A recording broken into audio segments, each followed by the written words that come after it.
Virtual pets stand the test of time. That's our Techstination. I'm Fred Fishkin. We're happy to have with us Tara Badie and Cisco Maldonado, brand strategists from Bandai America. Thank you for joining us, Tara and Cisco. Thanks for having us. It's great to be on. Well, let's start first with Tamagotchi. First launched how long ago, Tara? It's been a while. Yes, we're so excited. It's going to be 25 years this November. Well, in Japan, it launched 25 years this November 23rd, and next May, it'll be 25 years for North America. So we're really, really excited about this. Yeah, and Digimon launched just 1 year later. Yeah. Wow, so they're it's amazing. 25 years later, these brands are still hotter than ever, and it's very few brands get to have that success and to get to say that. It is to stand the test of time for really technology. Correct. That hasn't really changed a whole lot. I mean, like in terms of like Digimon, they're like 8-bit sprites, right? In terms of original Tama, original the same way, yeah.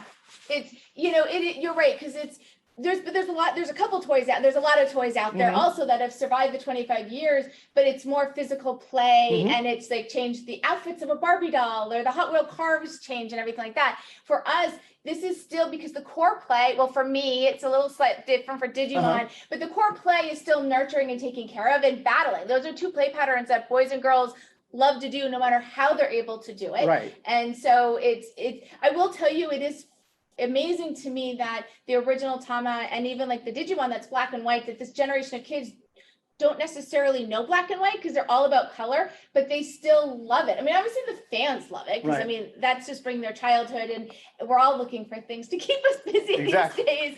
But we do know that younger kids are both playing with these products, and they don't see the black and white. They don't see that the black and white is different than the color. If anything, it's more of a novel idea that like it's not so much retro, but like the play, like kids don't change. They still want to play a certain way, right? And in terms of just the digital pet in general, and arguably enough, Tamagotchi and Digimon sort of lead the forefront of digital pets, like those behaviors will exist no matter what. We're just having to fulfill that demand in a way that's been going on for the last 25 years. And there's some cool new stuff for the holidays. So I'll let you get into that for us. What's brand new? Go first. Okay, well, we're going to continue.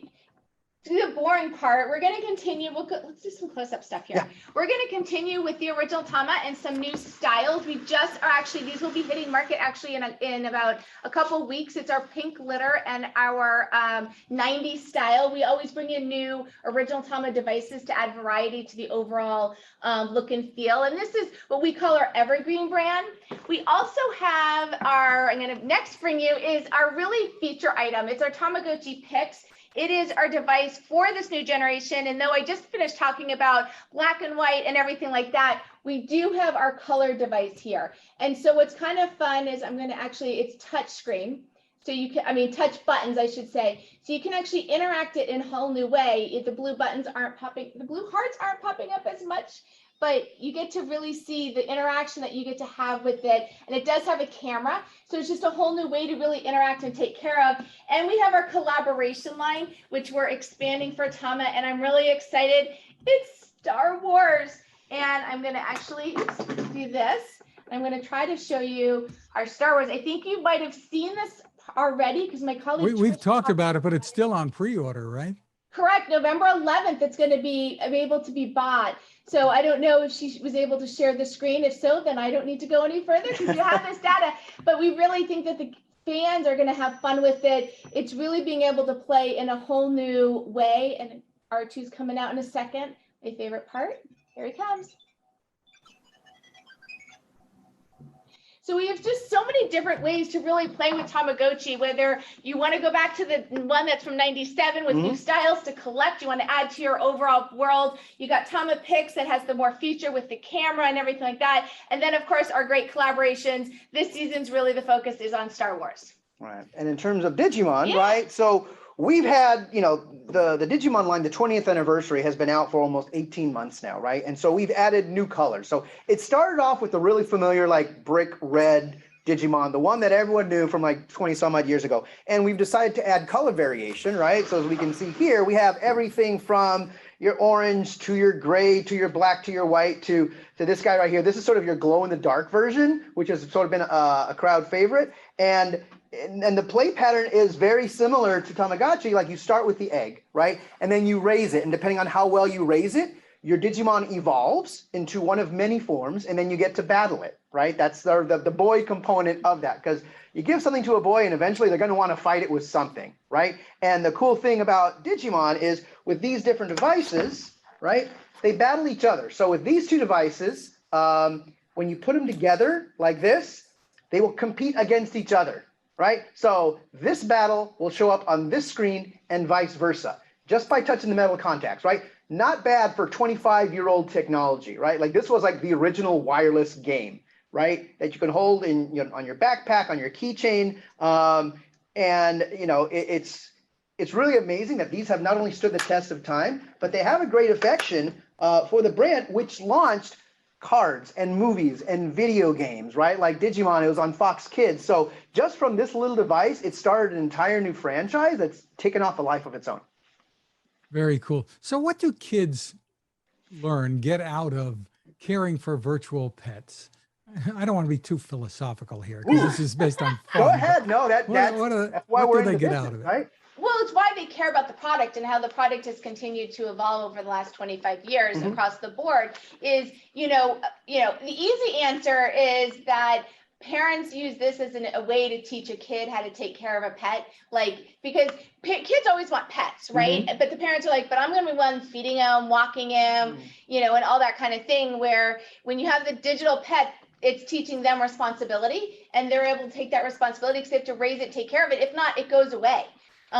For you guys, it's for Digimon, it's more it's care mistakes. teaching. Like if you don't take care of this, it's not a passive thing. Correct. Right? Like once you see this little strip in the back, that turns on the battery and it's alive, right? And you have to take care of it or it will die, right? And it prompts you, it'll make noises, which means you have to take care of it. You have to feed it. If it's in a fight and it gets hurt too bad, you have to take care of it. And I think, and you mentioned like getting philosophical, and I forgot what the term is. There's a psychological term out there that when you do something for somebody, you end up having a greater affinity for the object of that thing, right? If you're watching your friend's pets over the weekend because they're on vacation, you have a greater affinity for those pets once you take care of them. So the mere aspect of a digital pet, that you're doing stuff for something, you have a better relationship with it, and that's going to want you to deal with it even more, and it creates this wonderful feedback loop, which I think is why digital pets are so popular as they are, and the more different varieties they are, it just keeps that newness factor going. Correct. Yeah, because no matter what you do, because there's different, both of these, whether it's characters, monsters, or Tamagotchi characters, everything you do it differently, right? You can't do the same thing day in and day out. Even though I might seem to eat the same food every day, every morning, it's the same meal, I'm still doing something different, and that's what happens. And you do something, even if you seem to do it the same way, you're really not, and you're able to get a different character, or you get to get a different play pattern, and you get sometimes it's different reaction depending on how you do it. So, it does not only teach that responsibility, but it really does also teach those kids what you do affects different things moving forward. Right. And your decisions are important because it actually makes decisions. I hadn't thought about forward. that. Yeah, it's being able to think 2 or 3 steps ahead, right? And as a parent, right, like you would want your kids to think of the consequences of their action. If you don't take care of it, this will happen. Now, granted, the consequence is just like you have to either take the battery out and put it back in again, and then you start all over. That's a cheat, by the way. But the learning process is the same, right? Without a gardener, there is no garden, right? Which means you have to do the little steps in order to get the fruits of your labor. And you do kind of, as you play you do find little things and shortcuts that you can do as you go. And, I think it also is like kind of a little bit of a pride when you get to do better on the mini games and you get to do all that stuff. So you have little wins as you go to the big win of getting the character of your choice. Or sometimes it's kind of like, actually even buying a car. Oh, I want the blue car. And then you end up, there's no blue car at the dealer. So you end up choosing the white car. And in the end, you're like, oh, I love this car just as much as you don't know what you have. And it's the same thing. I want this character, but once I get this other character, I'm like, oh, she's really cute. I want to take care of it. Right. It's about appreciating what you have, right? As opposed to striving for what you want, right? Right. So when you're trying to evolve these guys, if you do everything perfectly and it's really hard, you can get like the ultimate form of this particular Digimon. Most of the time, it ain't gonna happen because you don't clean up after it when you're supposed to. You feed it a little bit too much, and so you get like the next version down. Doesn't mean it isn't great and you Right. can't appreciate it, right? But it keeps you striving for more while still appreciating what you were able to do in the first place. Wow, there's a lot of stuff going on in It's this little philosophical, who device. knows, right? No, it's really deep, but I think that's why these things have stood the test of time, right? Because it's not like you're, a little statue of like a dog or something you just put there because it looks cute, right? This is something that you have to interact with, Correct. right? It's not a passive thing. It acts upon you and you have to react in kind. It's very active. Like I don't know the Digi as well as my Tamas, but if you ignore it for like 20 minutes, it's beeping at you. Yeah. It's annoyed that you haven't loved it and given it some food or cleaned up after you've given it food and now it's pooped all over the place. Yeah, You have to clean up very after high maintenance. It is high maintenance.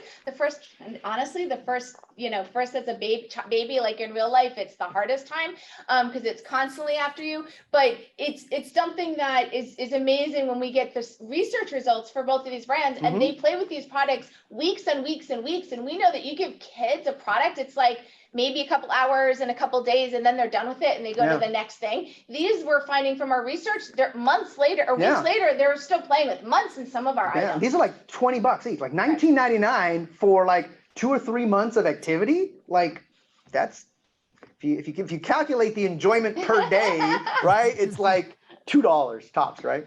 That's a deal. So tell me, I mean, kids today have access to phones, either their own or their parents, and tablets and 65, 70-inch screens hanging on the wall that are 4K or 8K. So why are these, I don't want to say primitive electronic devices, but old school electronic devices? What's the attraction? It's theirs. Yeah.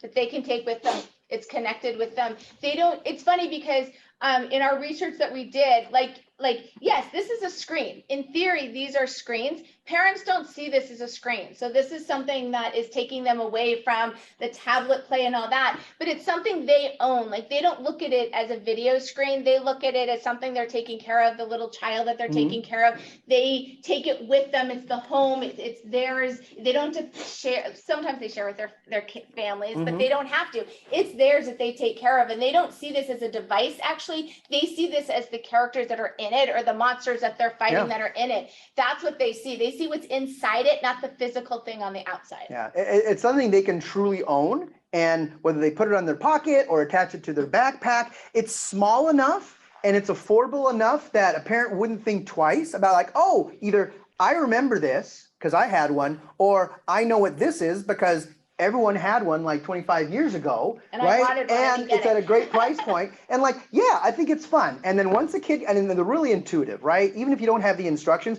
you just sort of playing around. Kids are smart. They'll figure it out, right? And then once they see what it does, and then they open up, oh, I can do this and I can do that. Yes, it's primitive, but I don't think it's unsophisticated, right? It can be both. And I also think we have our sister company has video games out there. They have mobile gaming out there of these properties and they do very well. So there is that world out there. Like these brands do go there, but there's also a place for these because it's something, again, that they can possess themselves. Like it's not, those are more games. This is more kind of something that they own and they can take care of. Now, there may be some parents who would wonder, okay, they require the care, they require the attention. Is this going to be harmful when it comes to when the kids are at school and when it's time for doing homework? What do you tell them? Well, it depends on what device they have for me.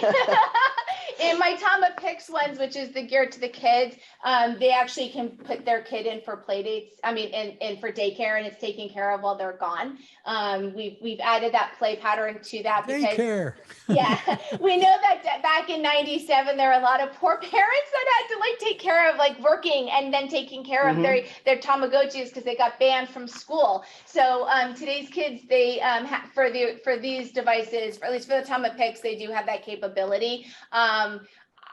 For Tama Originals, I keep hearing kids are just bringing them to school, to tell you the truth. Right. I mean, I think in terms of like, kids are bringing their their phones to school younger and younger, right? And so that issue is never going to go away. And usually it's just the teacher saying like, okay, all your devices are in your backpacks until class is over, lunchtime snack, whatever it might be. That's still going to continue, right? So as far as like the school thing, like it is what it's going to be. And I think it's just, you know, teaching the kid that there are times to study, right? And there are times when you can have your own free time. In terms of like parents, in terms of having to worry about take care of it, like there's a pause switch, right, on these devices. So you can sort of put things on pause and have your animal rest, right? Or you can. For me, there's sounds. You can turn the sound off so it doesn't bother you in the middle of school. For original, again, you can put them in daycare for Tamagotchi. So. Right. Yeah. Terrific. So you talked about pricing a little bit. Tell us about, again, the pricing and where parents can find these and get more info. So putting these all together. all of these, right? $19.99. Like can't get better than that, right? With the Digimon devices, the ones up here are like the original devices. These ones down here is Digimon X. It's like a little bit of a different play pattern, but it's backward compatible and still $20, right? And then Tama Originals are also $19.99. Correct. And so is the Star Wars Tama. They're $19.99 as well. All our collaborations are. And then for Tama Picks, and I'm answering the door right now. I have no idea what the person's doing. Someone just arrived at my door. These are $59.99 for the Tama Picks. Really has the layer of play pattern. It's the color screen. It's the camera. It's the interactive buttons. It's a more layered product versus these other ones. Play is just totally different, and the consumer base is different. What should folks be aware of when it comes to possible supply constraints for the holiday season? Our team's done an amazing job. Yeah. Actually, We ordered deep a long time ago. Yeah, So. we're in good shape. We brought the product in. It's sitting in well, not all sitting in it's at retail right now and getting out to retail, and we've got still stock here. We've our supply chain did a really good job making sure we got the product. Yeah, we know industry wide, and I know that you've done interviews as well in terms of like the supply chain and where things are. It's a huge issue. We were talking about this very thing like this time last year, right? And we knew how well these things were doing and how well they will continue to get. And so, you know, we made the educated bet to order heavy now, right, to make sure that we didn't have to worry about it a year from now.